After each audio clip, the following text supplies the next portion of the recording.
Just before the video starts, I would like to make a proper apology for the weeks I have missed making and releasing a video. I make my videos in the weekend, writing my script and recording on a Saturday, and editing and releasing on a Sunday. For the past few months I have been really busy, and I've either been away from home or too drained to write, record, edit, and then release a video.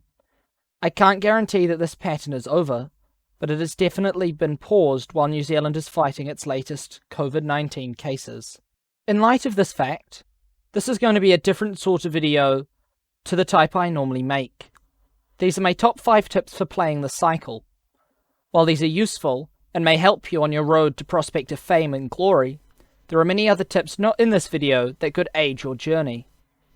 I am planning to release another video like this sometime in the future, but my next video will be in the same style as previous videos.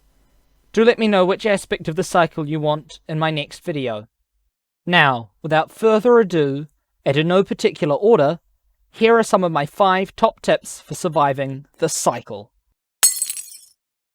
Use the comm wheel. The comm wheel is a method of communicating with someone in-game that you don't have direct contact with. You can use it by holding V and clicking on what you want to say. There are 2 options that, if clicked, will show you different things that you can say. These include gather minerals, be cautious, and my favorite, I need credits.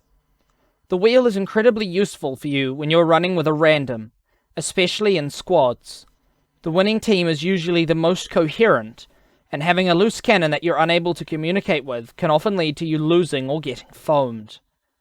Even if they don't appear to be listening to what you're saying, it's good to be able to let them know what you are or are about to do. Plan your moves. When you get into the lobby, or when you are in your drop pod, you can see the map that you are falling onto. You can also see what and where the contracts are. Make sure to plan your moves and figure out where you want to go first.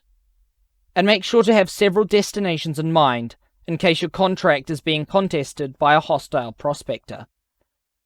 The most common starting contracts are white Veltacite veins, power-ups, hunt zones, and uplink.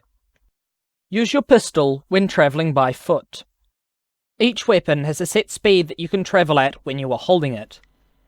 This is dictated by each weapon's specifications, and can change depending on size, power or damage, and in-game cost. You can sometimes alter this weight through different weapon modifications in Prospect Station. Pistols have the highest movement speed because they are the smallest and do the least amount of damage in comparison to most other weapons in the game.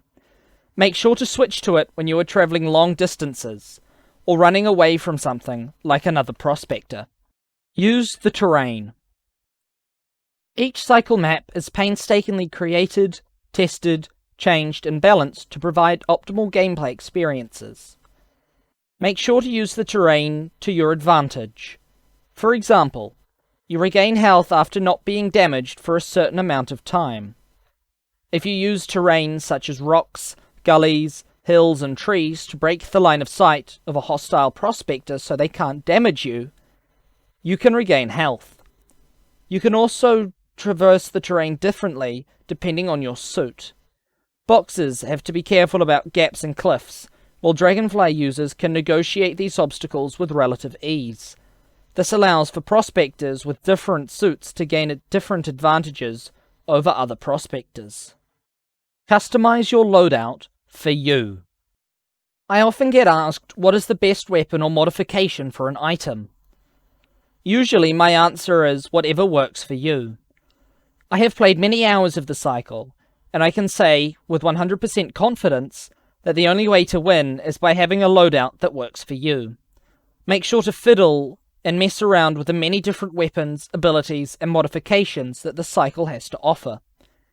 Figure out what works for you and go with that.